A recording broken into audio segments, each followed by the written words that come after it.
Evening, everyone. Yeah, that's what I like to hear. How's everyone feeling?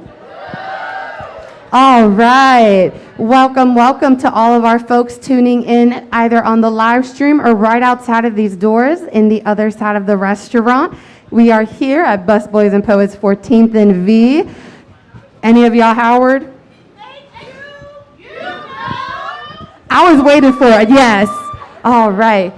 A special congratulations to all of the recent grads. I would be remiss not to mention it. And thank you all so much for being here. We really appreciate seeing you all, and we hope that you get the most exciting experience, because hearing Kennedy speak is great. So, for our folks outside in the restaurant, you will be able to come into the room after the talk to meet and greet with Kennedy herself. For our folks in here, we're going to ask that you please, at the end of the program, since you guys already got to meet her, make your way out in an orderly fashion to give other folks a chance. And with that, Busboys and Poets Books is a bookstore really centered on uplifting marginalized voices and bringing these words to you guys, from the artists, thinkers, and dreamers to however y'all want to call yourselves. And with that, I'm going to let my colleague here introduce. So I just want to thank you all one more time. We're so excited for y'all to be here and for Kennedy to be here with us. I'm just going to read a little bit about our speakers here today. Kennedy Ryan is a New York Times and USA Today best-selling author and Audie Award winner. She writes for women from all walks of life, empowering them and placing them firmly at the center of each story and in charge of their own destinies. Kennedy and her writings have been featured in USA Today, NPR, Entertainment Weekly, Glamour, Cosmo, Ebony, Time, and many others. The co-founder of Lift for Autism, an annual charitable book auction, she has a passion for raising autism awareness. She is a wife to her lifetime lover and mother to an extraordinary son. Talia Cadet is a DC area lifestyle content creator and influencer and social media director with more than a decade of experience in the field. Over 1,200 followers love a list on TikTok and tune in daily for Talia's event guides. Black-owned business hauls, book recommendations, and travel vlogs, which are all an extension of her dedication to fostering community, taking up space, and celebrating Blackness. Talia's viral videos and book takes have been featured by BuzzFeed, Wall Street Journal, HuffPost, and Marketplace. She is at Talia Cadet on all social media platforms. And now we're going to open the stage and pass it on to our guests.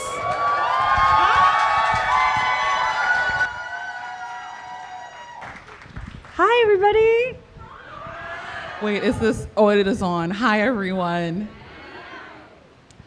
Oh, my goodness. Kennedy Ryan, welcome. Hi. Welcome back to DC. Yes, thank you. Hi to everybody in the other room. Yes, shout out to the overflow. Shout out to the overflow. Yes. What are we calling it? Is that the overflow is great. Okay. And to the people on YouTube, the stream. Hi to you too. Yeah, and shout out to everyone in this room. I know you got the email yesterday, and they were like, may the odds be forever in your favor. and you made it. So you made it. So welcome back to DC. Thank you. You've already been here for the book tour, so yes, you did I was not here have to with come back. yes, I was here with S.A. Cosby on my tour. You were there, and your book club was there, Frozen Prose. Shout out to Frozen Prose. Shout out to Frozen Prose. So yes, I was here. I love S.A. Cosby, so it was just such an honor to be with him. But yes, I was in and I was out. And so I'm going to be at the Gaithersburg Book Festival tomorrow. And I was like, I'm in the area. Could I do something else? And if I can, could I do it with Talia? So such an honor. Thank you for doing this. So yeah, enjoy that road trip to Gaithersburg tomorrow. So This Could Be Us is a New York Times bestseller. It is a It is a USA Today bestseller. Yeah, it is. So congratulations on Thank both. you so much. Why do you think this book resonates with so many people and the response has been as big as it is? I think that the response to This Could Be Us, I think part of it comes with the intention. Meaning, I always say that I don't release books, I deploy them. I send them, you know.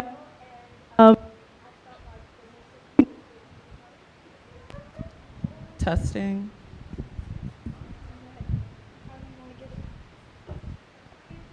Hello? Yeah? Okay. I feel like I kind of send books on missions, like I'm sending this book on a mission.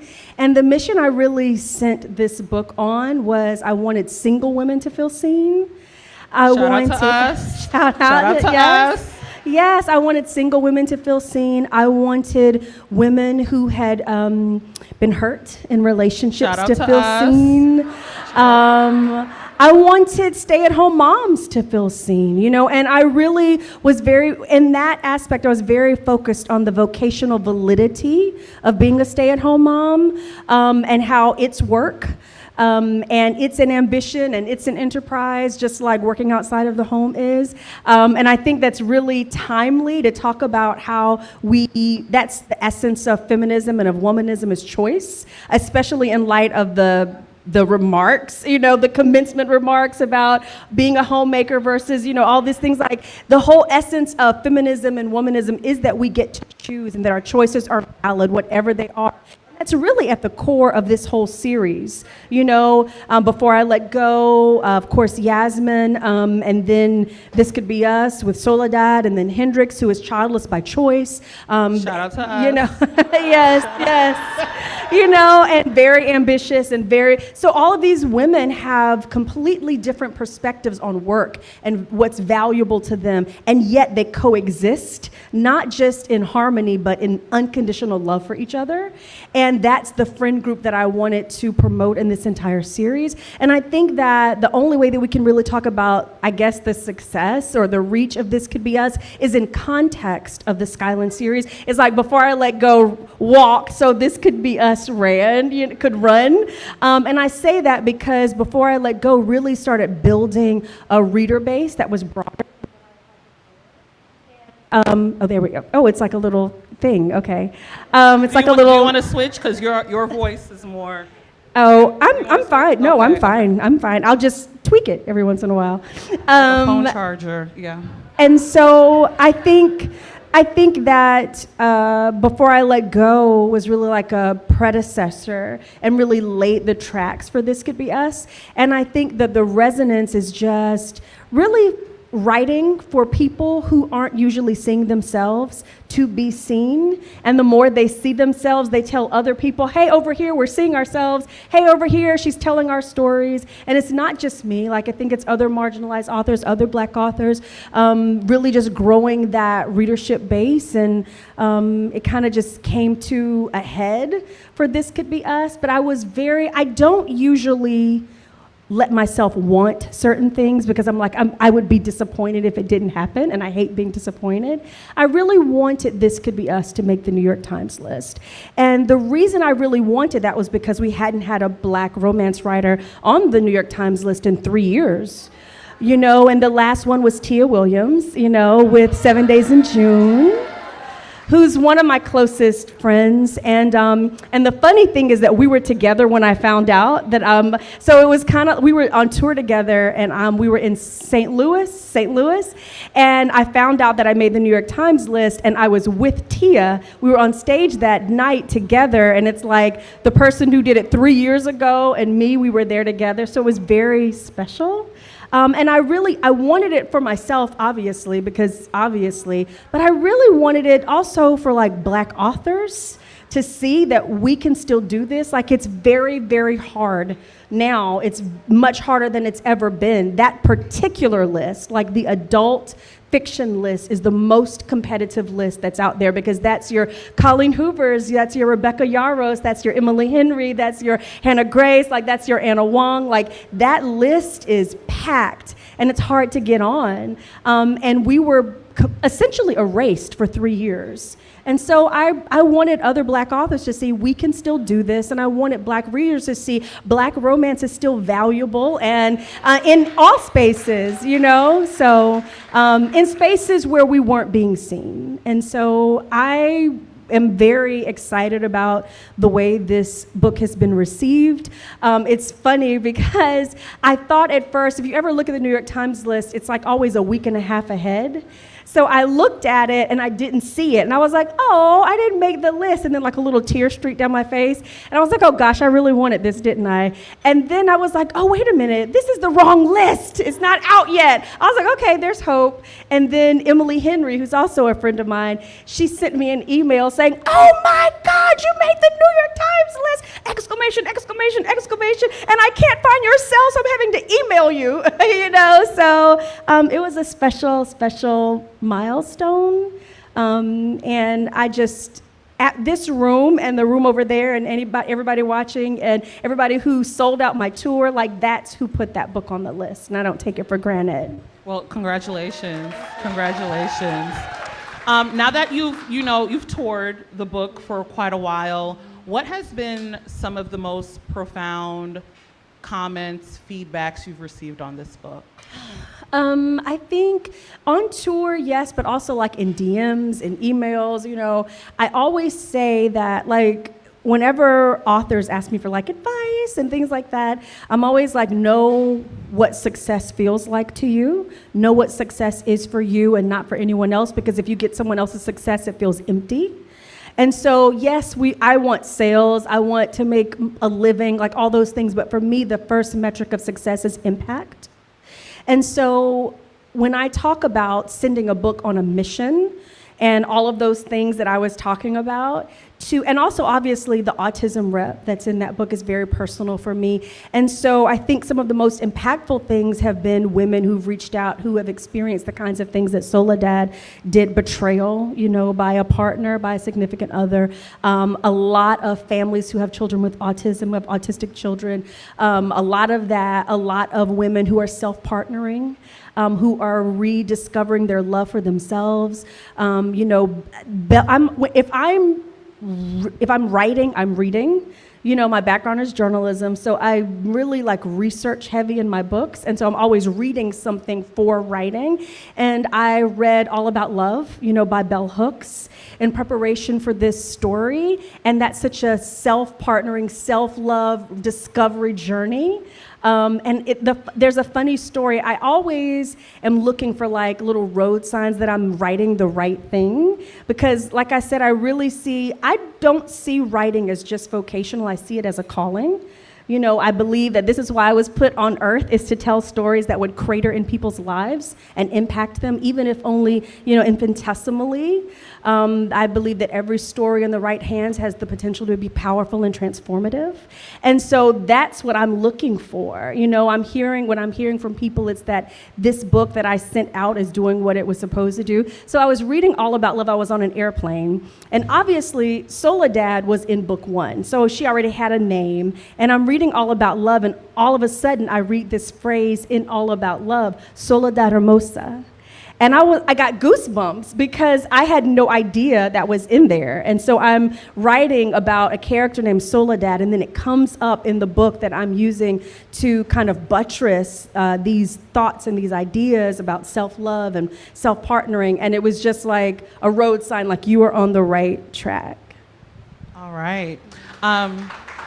Speaking of autism rep, I don't know for you all, but the first time I read this book for the first time, I think you open up your author's note with, this book was 20 years in the making. Right. And I'm like, oh man, she's gonna get me, because I'm like, first sentence, I'm already like glassy-eyed, and I knew this was gonna be a great book. Why did you choose to write about autism in this way and have Judah have twin boys with autism? And what do you want readers to know about being the parent of someone who has autism and caretaking for someone with autism? Tweak, yes. There we go. I think the first thing when I say it's 20 years in the making, that's when my son was diagnosed with autism, so he's 23 now, and he's 23, he was diagnosed when he was 2 years old. And so I really dove into his personal care. But then probably about 2 years into our journey, I started a foundation for families who have children with autism, which I led for 11 years. And now, of course, I founded a book auction, Lift for Autism, which just raised $152,000 for autism. Thank you, book community. So autism is a big part of my life. And I think those were the ways that I chose, like the auction, and other ways were the ways I chose for it to intersect with my career, but I had never written about it. And I say in the author's note, I was a little intimidated by it because I didn't want to get anything, quote unquote, wrong. I didn't want to do harm. I didn't want to say the wrong thing, do the wrong thing, and somehow inadvertently harmed the community that's just welcomed my family with open arms and supported us. And then it's also, our journey is very personal. And if you've read This Could Be Us, there's a scene in the toy store. Yes. And I wrote that scene, and if you haven't read This Could Be Us, I'm not going to go into a lot of detail, but it's an emotional scene. And when I wrote it, the first time I wrote it, it was like, oh, that's fine. And then I sent it to my editor, and she was like, Kennedy, I feel like there's some more. And I was like, I know there is. And I really had to dig into my own life and my own experiences and mine kind of those emotions that came with some of that journey and inject it into that scene. And by the time I finished writing it, I was crying. And then I went and my husband, I don't usually let my husband, Sam, that's my husband, Sam. Hi, Sam. Hey, Mr. Sam. I don't usually let him read my books like in full until they're done and edited and almost ready to go. But I was like, would you just read this scene for me? And he read the scene and he got a little misty. And he said, I think he said his words were, it's us. And I was like, it is us. Like there's so much of our journey with autism that's poured into that story. And when you ask about twins, I specifically chose twins because I wanted to take two people who had essentially identical DNA, are brought up in the same environment, and yet their autism displays in completely kind of like different paths. And I did that because I wanted the readers to recognize that autism is such a huge spectrum. We always say if you've met one person with autism, you've met one person with autism. It looks different for different people, and I wanted to demonstrate that. And it was also really a way for me to demonstrate Judah's love, for his boys and how much of a priority they were. And that his devotion to them is part of what made him such a good fit for Soledad because of her devotion to her children. It was common ground for them. Okay. So you just talked about not wanting to get things wrong. And I think one of the things I admire most about your work across all your books is it's very clear that you research. You research. Like, I remember reading Real for the first time and not knowing everything I knew about lupus and reading, the Hoop series and DV and Child Essay and all of these things. How do you go about researching these heavier topics, these complex topics? Yeah, I think I mentioned that my degree is journalism, and I lean heavily on interview. Like, I will probably have 20 interviews for any given book. And that's part of that is that's kind of the first level of research in addition to whatever I'm reading and, articles that I'm pulling. But I really lean into people's stories and whose lived experience it is. And I always say that when I'm writing, it's, the same way in medicine they say, first do no harm. That's kind of my rule in writing, is you can write an incredible story, but if it's harmful, just keep it, don't do it. And so I think that especially when you're writing around these difficult topics, and some people are like, do these difficult topics even belong in romance? Like, a lot of people are like, does Kennedy even write romance? Like, is it women's fiction? It is romance, because all romance requires is a central love story and a happily ever after. But these difficult topics, there's no better place to me than romance to explore them because we get that happily ever after. And I have those conversations. I use sensitivity readers, pretty extensively. For This Could Be Us, I think I had around 12 sensitivity readers. Wow. Yeah, because I had autistic parents. I hired an autistic editor. In addition to my regular editor, and then I had sensitivity readers around Soledad's Puerto Rican heritage. So and autism is my lived experience, and yet I didn't want it to just reflect what my family and I have experienced, but I wanted it to be a broader spectrum. So I always bring in sensitivity readers as well, and that helps. So next question. So Soledad is highly educated, very driven, if anything, smarter than her diabolical husband, yes, Edward. Diabolical. But she opts into being a mother, being a homemaker. Why do you think it was important for Soledad to be all the things, but also choose this for her life? Yeah, I think it goes back to who I want to be seen, like who I want to see themselves in this story. And I wanted women, it's like, first of all, ambition is often such a dirty word for women. It's like, okay, if a man is ambitious, that's right. If a woman is ambitious, she's bitchy or she's whatever, I wanted ambition to show up in different ways. And Soledad's ambition and her aspiration, she channels it all into her home, and she feels like it's a noble thing to channel all of her gifting into raising amazing human beings who are going to go out and change the world and go out and do amazing things in the world.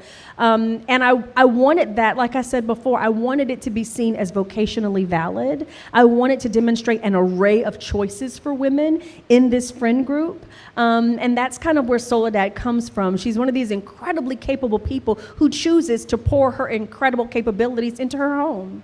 And when it's time for her to stand on her own, that's where she creates vocation. And I think it was really important to me. Anyone who's read the book may recall that she talks about how there was a time, I think it was around World War II, yeah, when black men were being sent off to war, and they had jobs, as soldiers, and they were sending money home. And for the first time, a lot of these women were getting money sent home, and they were like, well, I don't have to work. I'm going to stay home. And the white women it was in South Carolina, they were like, no, we need you to be domestics. We need you to clean our house. We need you to take care of our kids. We need you to wash our clothes. And they literally had an ordinance passed that black women could not be stay-at-home moms. And so as I was researching, I came across that, and it just further for me solidified that it is actually a privilege, that we didn't always have as black women to make that choice. And I wanted Soledad to highlight that.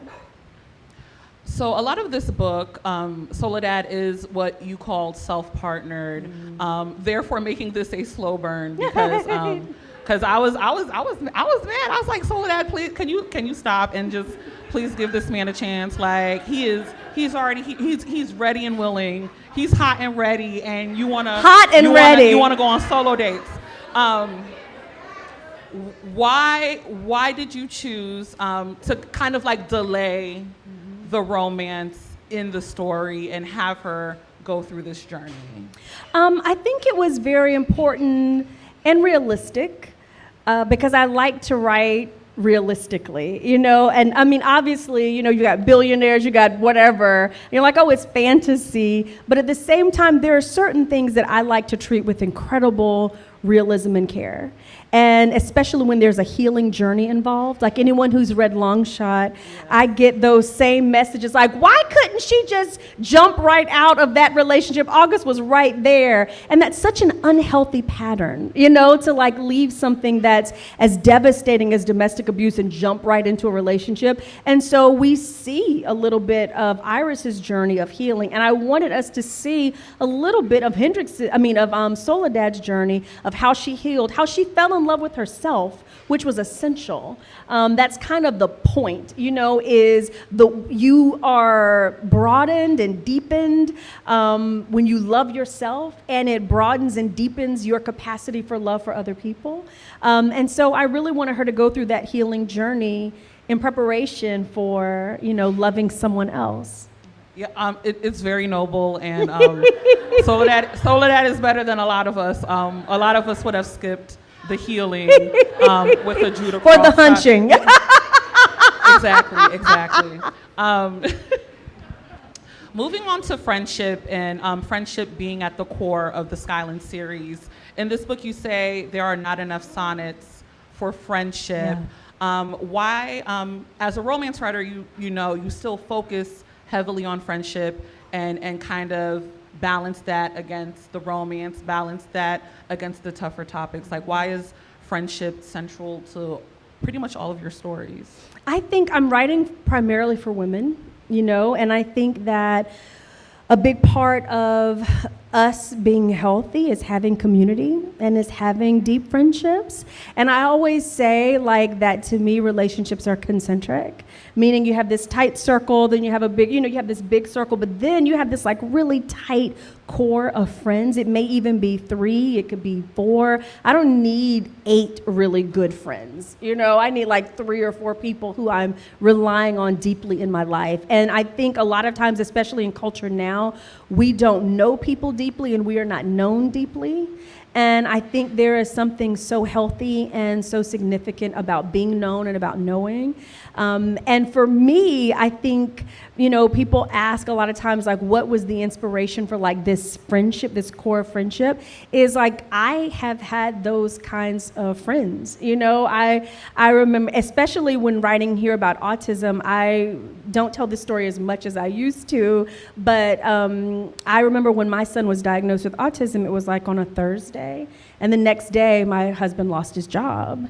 And 20 years ago, autism was not the same diagnosis as it is now, in the sense that nothing was really covered by insurance. It was an incredibly expensive, out-of-pocket endeavor for any families who were going to, try to make strides. It was very expensive. And so for my husband to lose his job the day after the diagnosis was really devastating and set us back. And I remember we had to make so many sacrifices in the things that we were trying to get for my son, and our cars were repossessed, and we had to do short sale on our house, and we wouldn't have food. I remember friends bringing food to us. I remember friends giving us cars. I remember sacrificial friendship, in real ways, and that's been my experience with people who really know me and who I know. And I think that that's valuable, to see. And so that's a part of what this friendship group was born out of, was that kind of community. Yeah, it's wonderful seeing their friendship and seeing that, all 3 of these women, they've made their own lifestyle choices, and, they have their different priorities, but they still manage to show up for each other, see each other, and respect each other's choices. So I really love this entire friend group in both these books, and then soon to come Hendrix's book, which we'll talk about towards the end. So Soledad, something that I also loved about this book is how you talked about her mother and how she is more than a mother. Sometimes we look at our mothers and we don't see them as anything outside of the role of mothering, so to speak. Why do you think you wanted to showcase that? And how do you think is it Catalaya? Am I pronouncing it right? Catalaya? Yeah. How do you think her mother impacted her relationship choices? Oh, a lot. I think that answering your first question, why did I want to do that? Why did I think that was important? I really wanted women to, so often as women, when we become mothers, when we become wives, that becomes how we identify and how we're defined. And it's easy to lose yourself. Like, it's easy to lose those core dreams and ambitions because we become so sacrificial, which is not that of course we love our kids and of course we'll sacrifice for our kids, but so often we set our dreams, our hopes, our ambitions aside to take care of our families, to build our homes. And also so often we are then viewed strictly through that lens. And I really wanted to create the dynamic where Soledad got to see her mother as a fully human, dimensional person. You know, she's not just your mom. She's someone who had, illicit feelings for another man, but, maybe did or didn't act on them. She's someone who had ambitions. She's someone who loved these books. She's someone who had a full life outside of her role as your mother. And I think that was very important for Soledad to see. It modeled, it emulated something for Soledad, because that's the journey that she's on, is I am not just someone's wife. I'm not just someone's mother. I'm not just someone's sister. I'm fully in myself. I am a complete sentence. Soledad is a complete sentence. Kennedy is a complete sentence. So it's like, if I wasn't any of these other things, I would still be complete. I would still be a fully dimensional human being. And that's why I chose that route and to highlight that relationship and that backstory. And I think also it's really important, not just her mother, but also her sisters, because we introduce Soledad's sisters in this book. So often, especially when we're writing about these characters, it's like they're just kind of standing there, and it's like, do you not have friends? Do you not have neighbors? Do you not have a family? Is it just you and this man? I'm like, where did you come from, lady? And also I think that her family was very key in building out her Puerto Rican heritage, because they're speaking, their first language, or the language they speak at home. They're speaking it to each other. They're talking about the foods. They're talking about the traditions. And that really, I think family is such a great way. Family and food are really key ways to build out heritage. And so it was really important within this story to extend her family, and for us to see her mother, for us to see her grandmother, for us to see her sisters. And that really built out heritage and tradition for Soledad as well.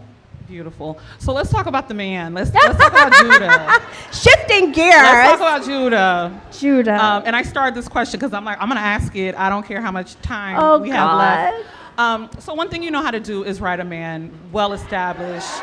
All the men are menning. I got book boyfriends, husbands, side pieces. I have them all from your catalog. What was the inspiration for Judah? And just for the men you write in general, like, is it pure imagination? Do you know these men in real life? Do they exist in real life? Did you get that on Amazon? Where they at? No, where they at? Longitude? Where does the inspo for these men come from? Because they're so incredible. Right.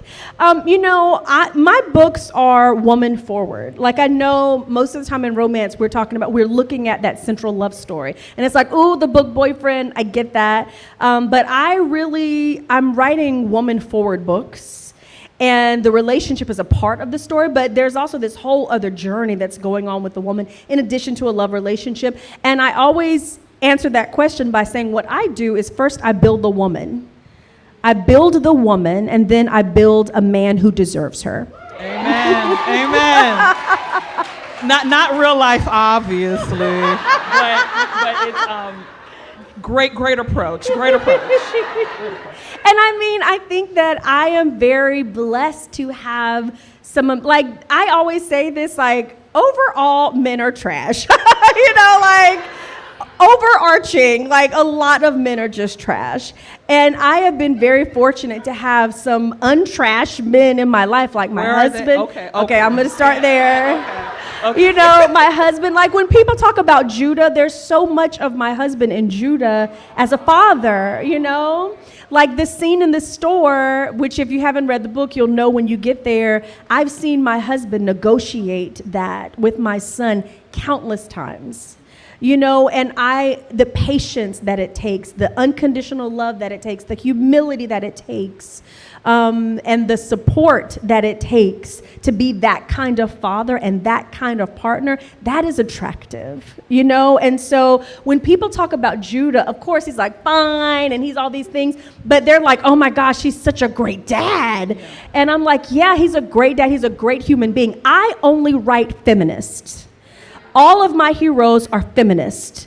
And what I mean by, and people are like, no, I want an alpha male. Even if you have an alpha male, he can still be a feminist, because the only thing a feminist is someone who believes in the essential equality between men and women and who acts like it, you know? And so that's why it was so important when Judah's talking about his ex-wife, you know, and how she had to make sacrifices. Because as an autism mom, I've seen it over and over and over again. I see all of these moms who have kids with autism, who have autistic kids, who sacrifice, and they stay home to take care of their kids, to take them to therapy, to do all the things that it requires. And the husband goes out and he builds a career.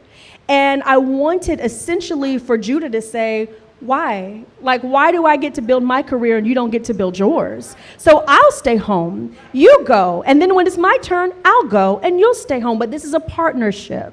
And so that was the kind of man I wanted Soledad to have, because she'd had such an asshole, you know, as a husband who put himself so first. She deserved someone who emulated sacrificial love. Okay. Yeah, I love Judah. He's one of my favorite love interests of yours, and I don't even do daddies like that. So it's very, he's exceptional. So speaking to the other love interest in your catalog, can we do a list real quick? Yeah.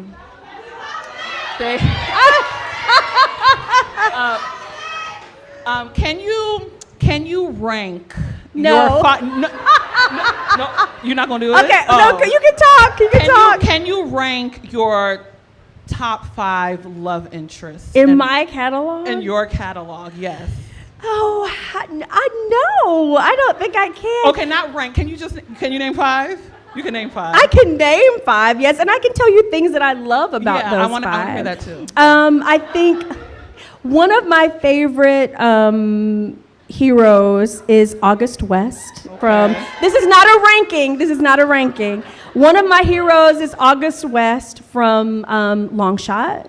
I think if you've read Long Shot, you probably know why. Like the bottomless well of patience. And she is a survivor, you know, and he was created as someone who would understand her journey, who would be sensitive. He is sensitive, but he's also a baller, you know, and I am obsessed with basketball. I love basketball. So the Hoop series is very like itty for me. It's like id, you know, because I'm so basketball obsessed. So for him to be a baller is like one of my favorite things. Another baller that I love is Keenan. You know, Keenan Ross from Hookshot. Yes. And you know, it's interesting because when we first meet Lotus, she's celibate, you know, and she's like, I'm on this journey, figuring some things out. She's recovering from abuse as a child, and just really figuring out how do I want my body to be, how do I want to use my body, how do I want my body to be in the world, how do I want my body to be in relationships. And he's incredibly patient, but he's also a baller, and he's a great dad. I love, obviously, Judah. I love Grip. You know, I love Grip because I love to write artists. I love writing writers. I love writing actors and musicians. So Grip is one of my favorite, and I think that Grip is some of the most poetic writing I've ever done. You know, like when I look back at some of the passages from that book, I'm like, who wrote this? You know, it's very passionate. He's very passionate, very committed. And then I love Cannon. Okay, I was about to say, because we're gonna. I saved that for you. I love Cannon. Thank you. The thing I love about Cannon, people will sometimes ask me, like, who do you see yourself in, like, different characters? And they always expect me to say that I see myself the most in a woman. And I really see myself so much in Cannon. And the reason I say that is because I have an obsessive personality. Like when it comes to work and art, I'm very obsessive. I'm very immersive. My poor family, you know, when I'm writing, they lose me for like months. And I understand him. You know, I understand Kenan, but also I think the bravery of having lost his mother the way he did, and then to love someone who obviously he could lose.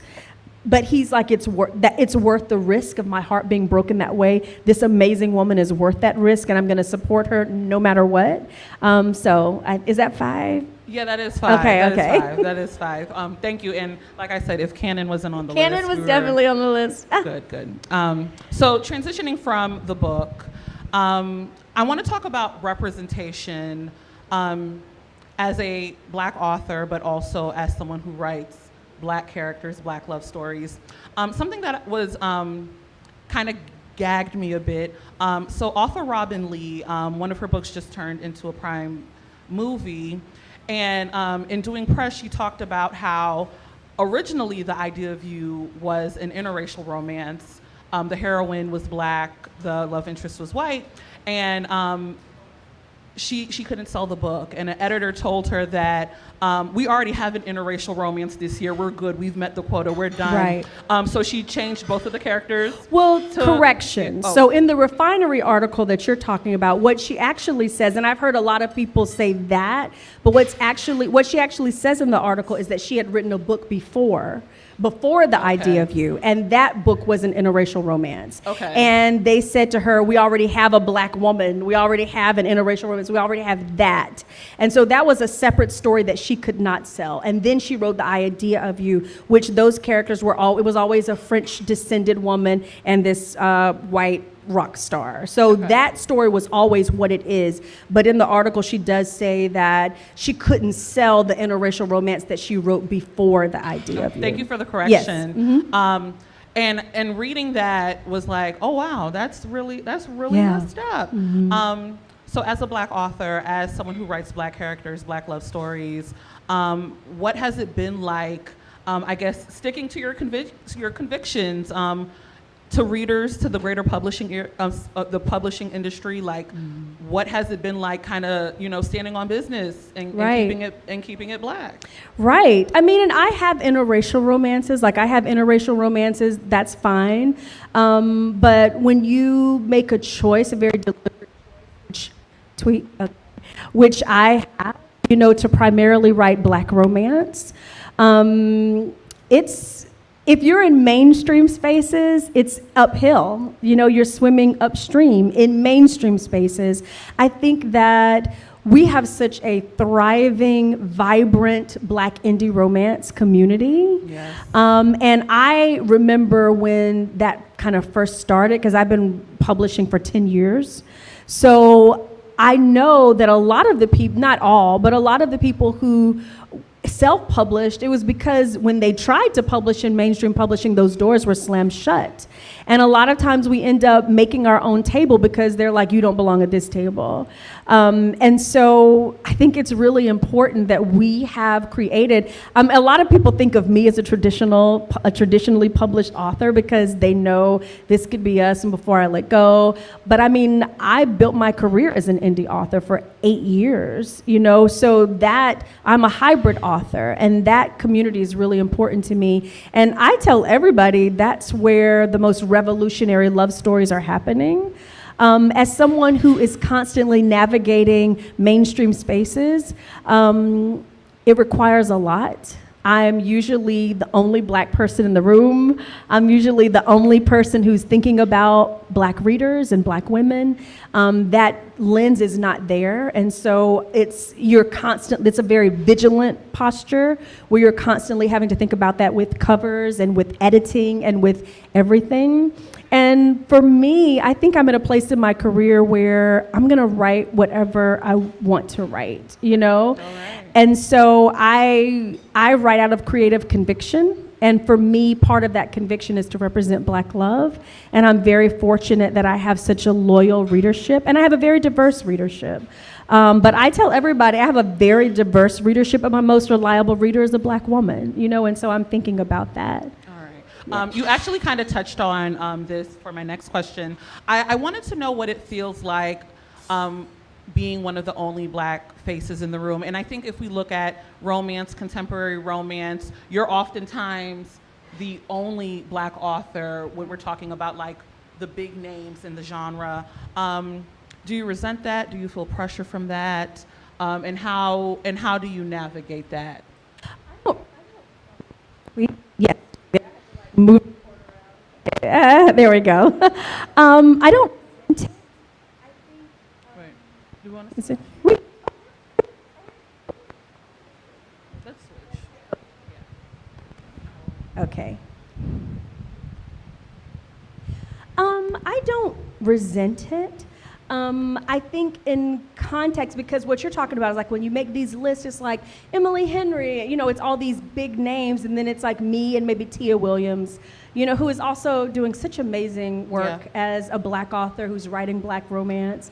I think that for me, I see it as a blessing to be in those conversations, but I also feel a certain responsibility. I don't resent it, but I want to make space for other black authors if they want to be there. You know, it's like if you want to be in these spaces, I'm gonna be recommending your books, I'm gonna be talking about your books, I call editors and I'll say, hey, you guys don't have any black authors on your roster. You should consider this one, you should consider that one. And what do they say? I mean, sometimes they'll be like, we've already considered that, we're reading, you know, we're looking, because you have to understand it's a business, you know, and when it comes down to it, they're like, we want to make money. And so they're always vetting the person's story, the person's, you know, position. Do we think we're going to make money off of this? And so I'm glad to see people like Nikki Payne. I'm glad to see people like Regina Black. You know, I'm glad to see these black authors who are in these spaces. Soon coming, Danielle Ellen,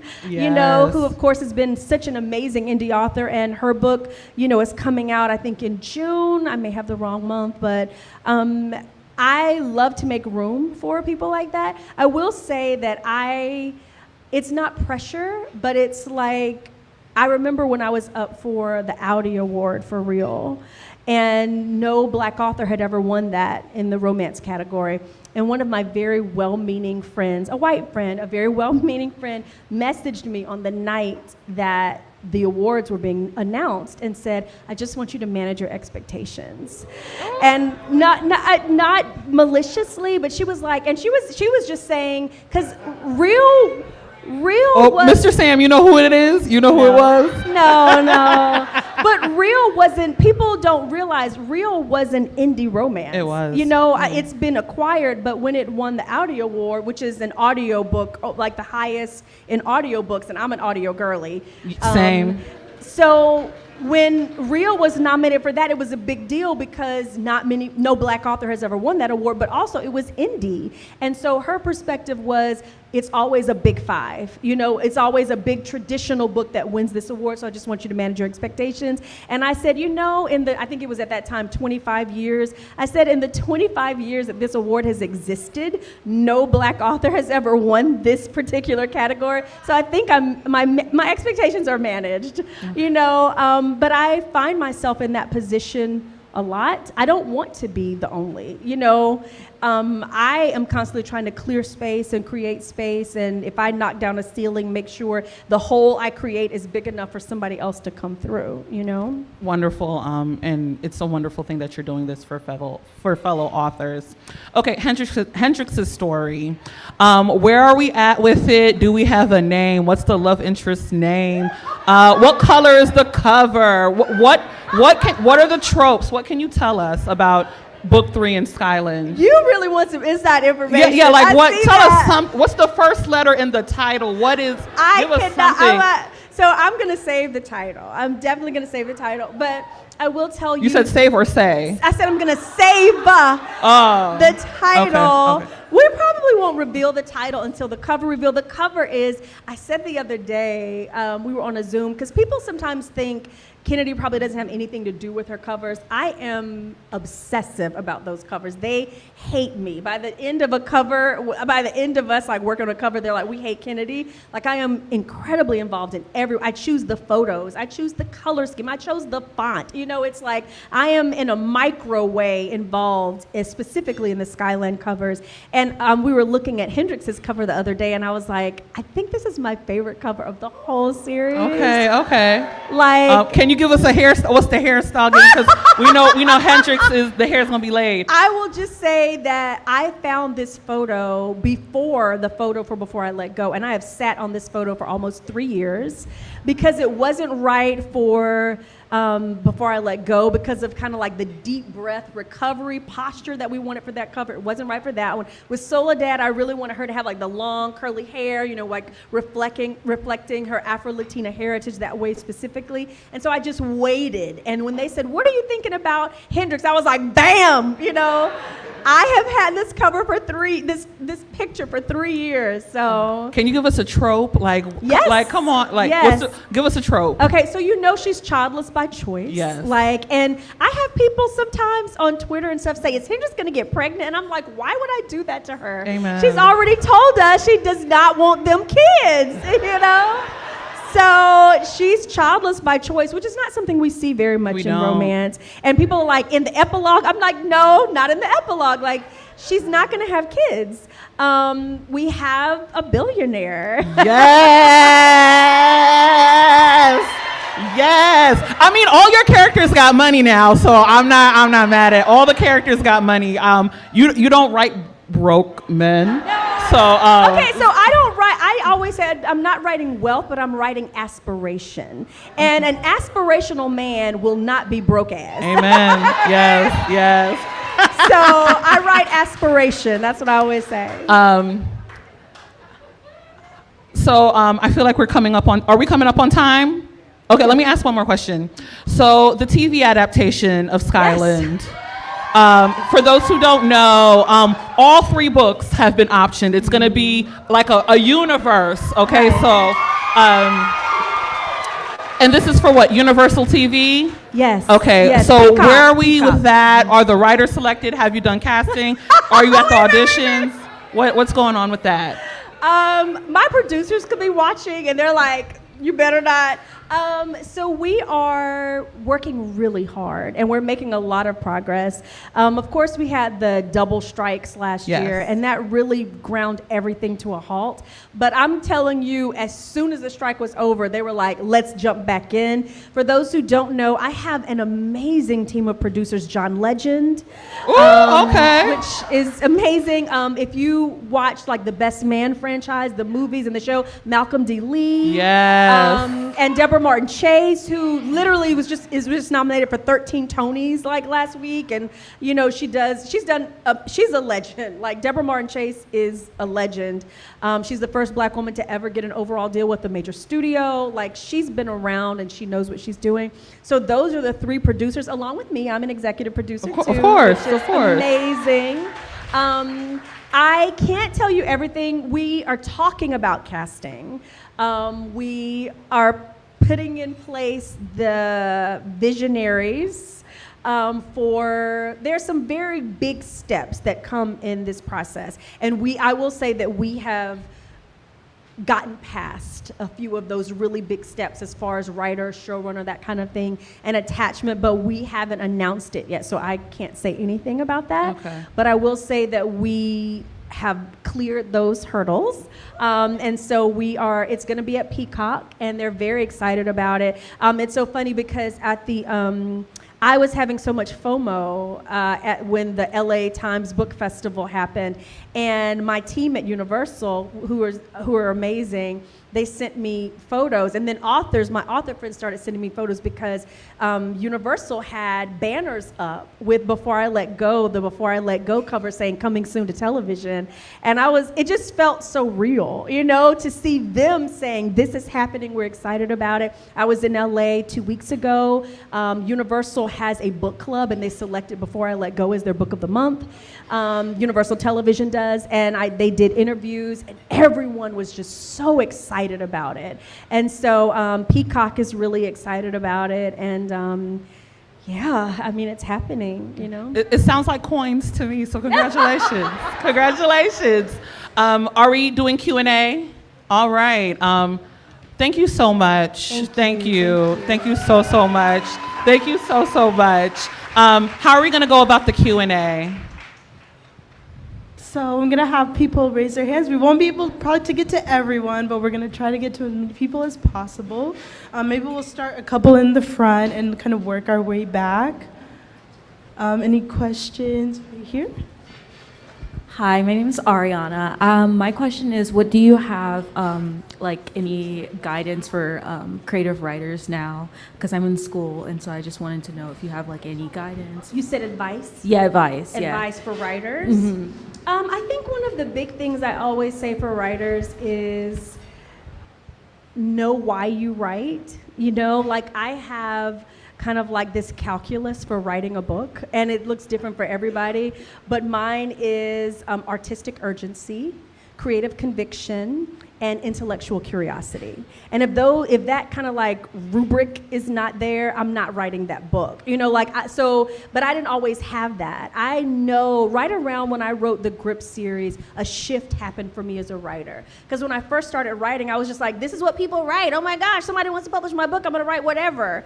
You know, and right around the Grip series, I really started realizing I'm on a mission. You know, I have a purpose as a storyteller. There is a space that I'm occupying in this genre, and this is what I want to do with it. And that's where creative conviction came from. And then artistic urgency for me is this a discourse that I want to be a part of? Do I feel somehow that my art will further this discourse and shine light on this? And then intellectual curiosity is, do I want to learn about this? And if I do, maybe my readers will. So I have my own kind of like calculus for why I write. And all of that distills down into impact for me. You know, when I talked about my first metric of success being impact. I think one of the first things I would say is figure out why you want to write, because the why really does dictate what.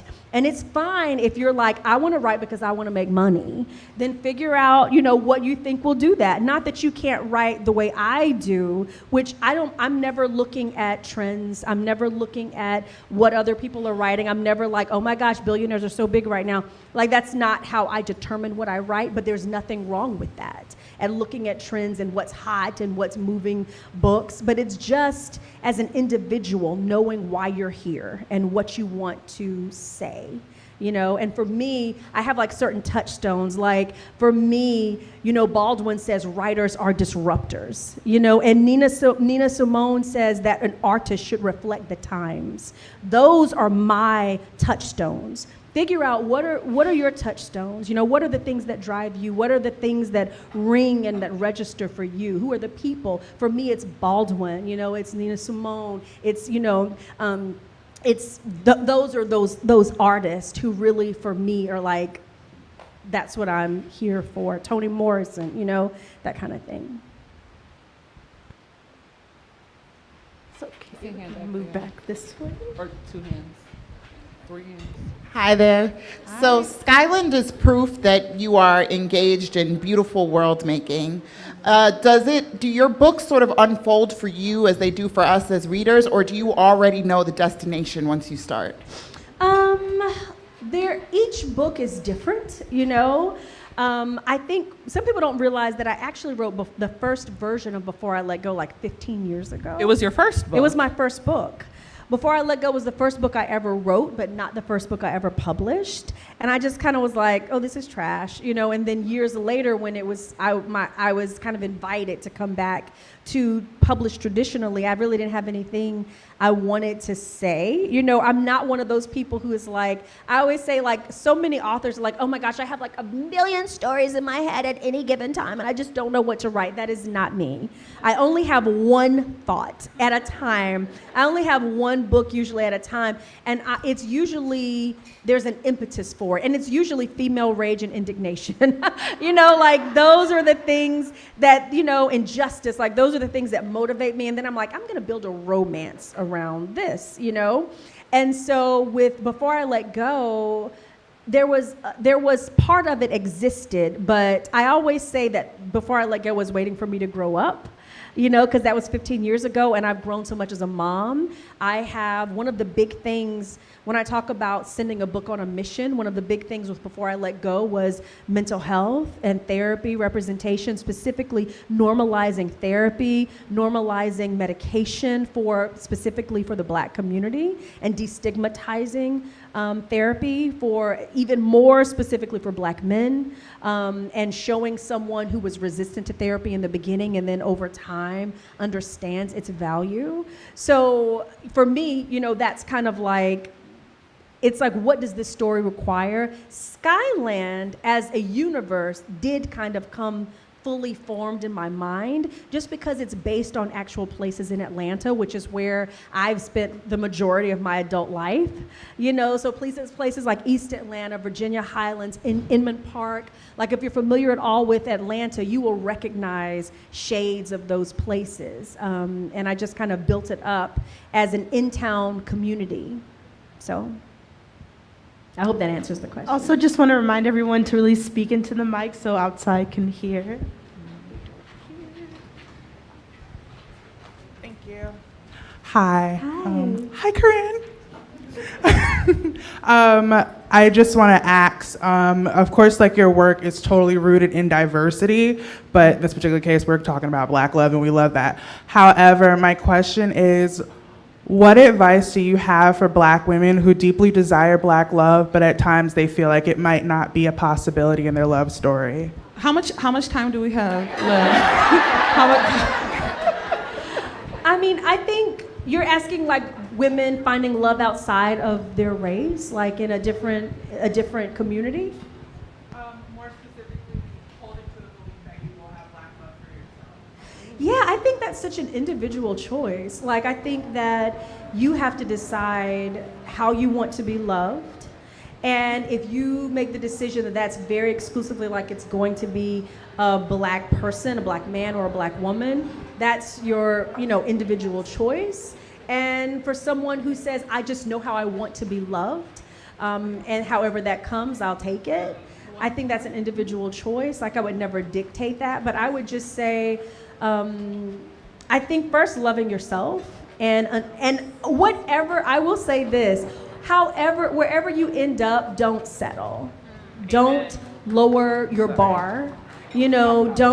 So when you're looking for that, I would say set a certain standard and say, this is what I won't settle for anything less than that, I have a t-shirt that says my soulmate is Black, and I'm like, I am married to an amazing Black man, and I love Black love, and I respect however people find love, but if that's what you want, pursue it, but don't settle, don't settle and don't let your bar be lowered.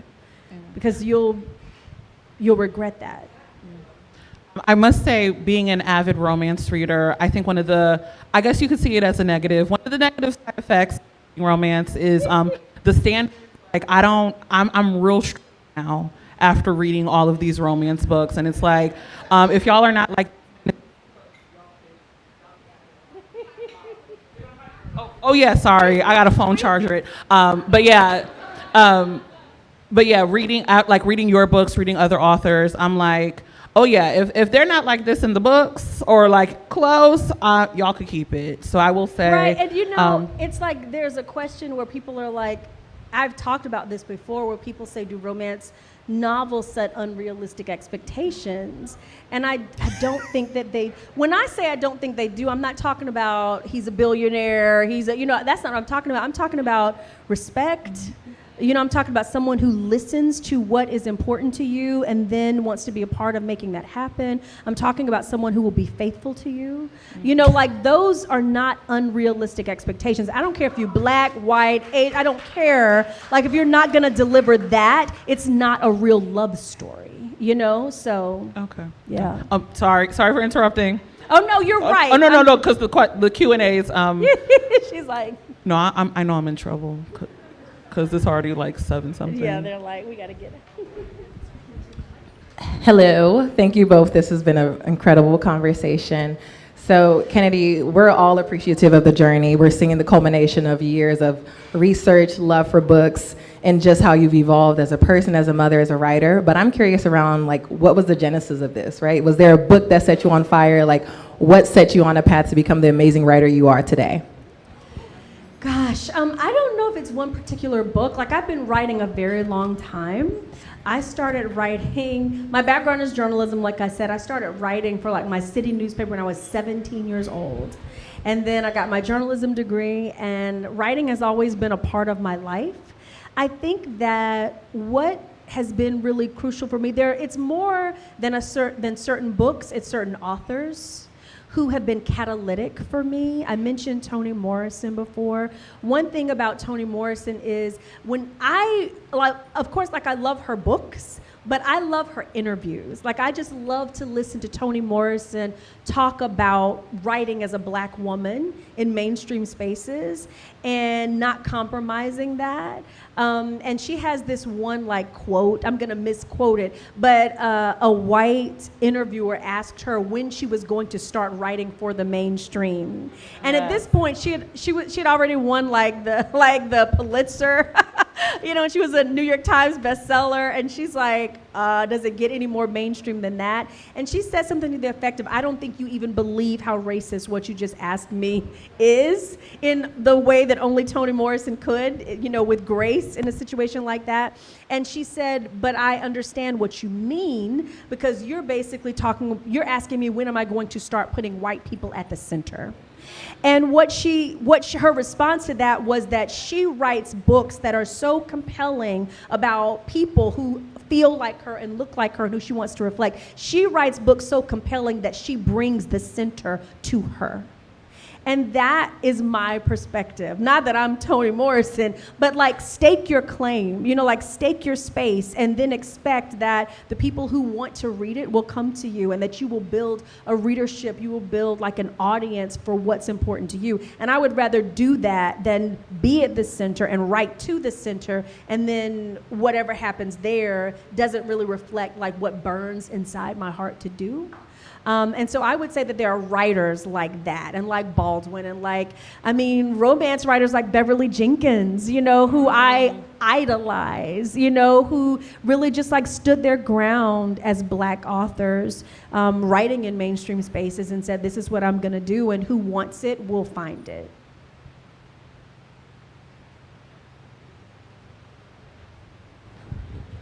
Hi, my name is Kathy. I'm sitting over here. You mentioned a lot about the TV adaptation, and as executive producer, because I know sometimes when books get transitioned into movies and TVs, a lot of elements go by the wayside. So what elements are you hoping to preserve as it transitions from a book? That's a good question. That's a really difficult question, especially because it's even more difficult when you're talking about television series, which is what this is. It's not a film.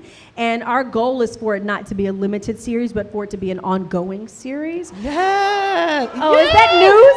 Is that news? I didn't know that. Maybe I wasn't supposed to say it. But that's our goal. Our goal is that this would be an ongoing series. And so if you think about a show like Queen Sugar, right? Queen Sugar is based on a book, and the series goes so much beyond the canon of that book. It adds characters, it adds storylines that didn't exist, because it's reaching into a television audience, not just the people who originally loved those books. And so I have to keep that in mind. As an author who is very involved. Sometimes people give you the title of executive producer and it's like you have no say. As of now, who knows what will happen as we go deeper, but I am very much involved in the conversations about the storylines and about what we're keeping and what we're changing. And you also have to remember that when you're reading a book, there's pages and pages of internal, an internal monologue, and that doesn't always translate to action on screen, So we are adapting, and we want it to be a successful television show that captures the heart of these stories, and at the same time, as it's translated, finds new audiences in a new medium.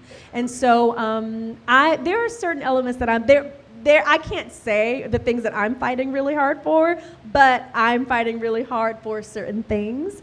And they may not be the same things that you guys will fight for, but I hope that what I am really looking forward to, I'm watching like other adaptations and seeing how influencers and, you know, bookstagrammers and TikTokers are being involved in the promotion. And I'm so looking forward to seeing a lot of Black bookstagrammers and, you know, Black book talkers and Black influencers, you know, on the red carpet and at the premieres and things like that. Like, that's exciting for me. So I'm looking forward to that. Not you inviting me to Ashley. Not you inviting me. You're no. advocates.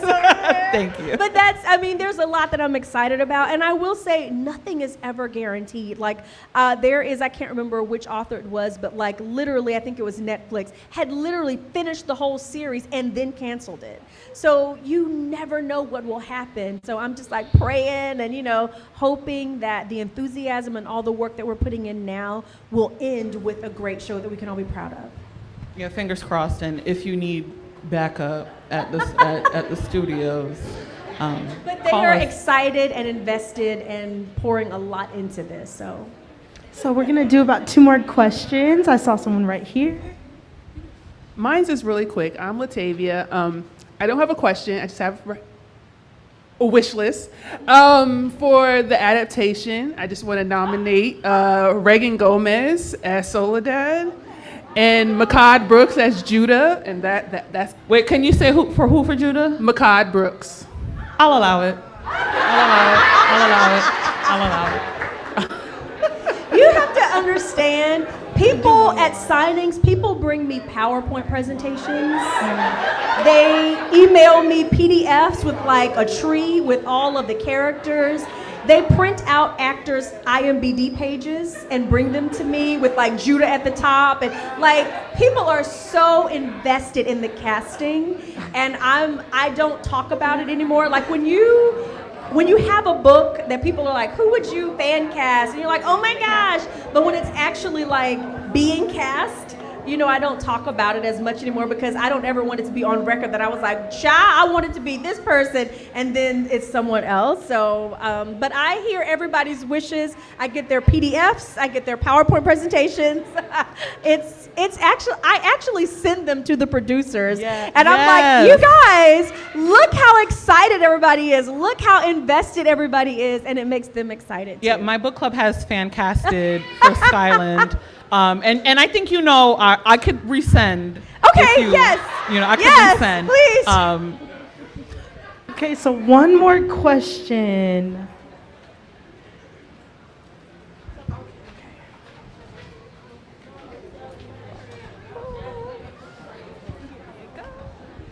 Hello, my 2 TikTok favorites. It's not a question. It's Thank really you. a compliment and a thank you. As a fellow researcher, Kennedy, I just love how much care you put into all of your books. You're like the first writer that I've read like from cover to cover. I never miss a word. Like even the recipes, I'm looking forward to making some of them. And I just love reading about the research that you do on all of your characters and the situations that you write about. I just appreciate how you're not going into it haphazardly. Like you are spending so much time researching the reality of people that are living these experiences. So I just really, really appreciate that. And one more thing, the way that you write how fiercely Black men love their women, it just does something to me. It makes me more grateful and appreciative of my love that I have. So yeah, just thank you for capturing Black love so beautifully. So thank you. Thank That's you. it. Thank you. Thank you guys. So no more questions?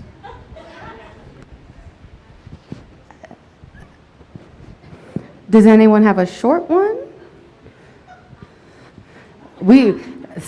No more comments, baby. I'm sorry.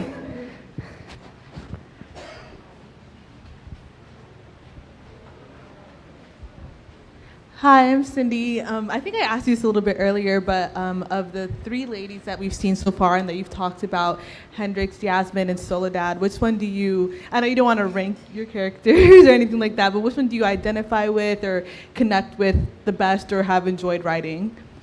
I think I connect with all of them in different ways. Yasmin specifically, I've talked a lot about her journey with depression and therapy. When I was writing before I let go, I was in a very deep depression, and I was in therapy. And I remember having really bad writer's block and not wanting it to be depression. And I remember sitting down with my third therapist because it took me 3 tries to find the right one, the same way it does for Yasmin in the book. And I was like, okay, my book is late. I just want to write the book. Like, just tell me how can I fix myself so that I can meet my deadline? And she was like, I don't care about your deadline. I don't care about your book. All I care about is you and your mental health. And I think experiencing that was so resonant for me. There's so much of that experience in Yasmin. With Soledad, I think the way she loves her children, her devotion. I am not, people always ask, like, do you cook? I'm like, no, no. I am not a domestic goddess so I'm the opposite of that, actually.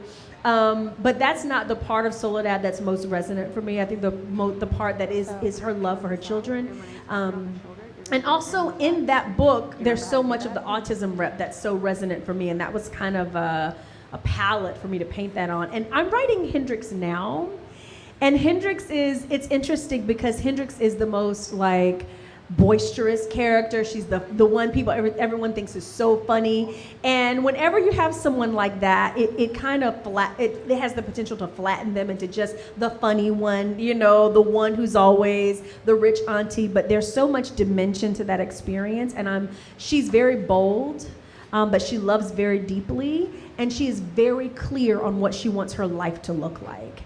And I think there was a time in my life where I wasn't clear on that, and now I have so much clarity about, in my 40s, that was an amazing decade, because I was like, oh, this is grown. Like, this is being grown, this is growth, this is really having such a clear view of what I want my life to look like and taking the steps to create that. And that's what I find in Hendrix, is a very certainty about what she wants her life to look like, and really not caring what culture thinks about the fact that she doesn't want to have children, that she doesn't, somebody asked me, are we going to get the backstory on why Hendrix is so sexualized?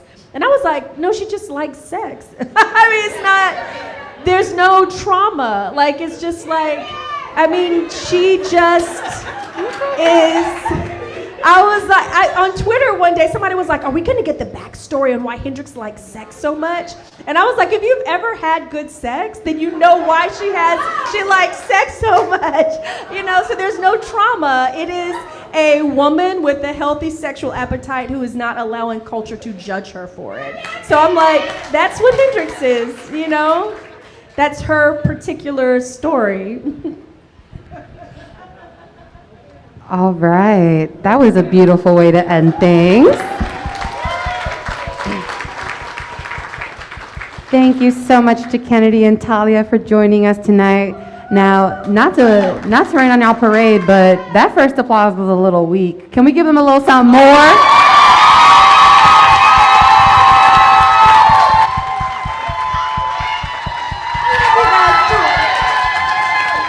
All right. Thank you. Thank you to everyone tuning in from home. We appreciate you guys so much. Check out our Shopify online next week to see if we have any of Kennedy Ryan's books left. The good news is she's leaving us book plates, so you can still get your signed copy soon at your local Busboys and Poets. All right. Thank you all so much. Have a great night, and please await instructions for folks in the restaurant. Thank you. Can we get... All right.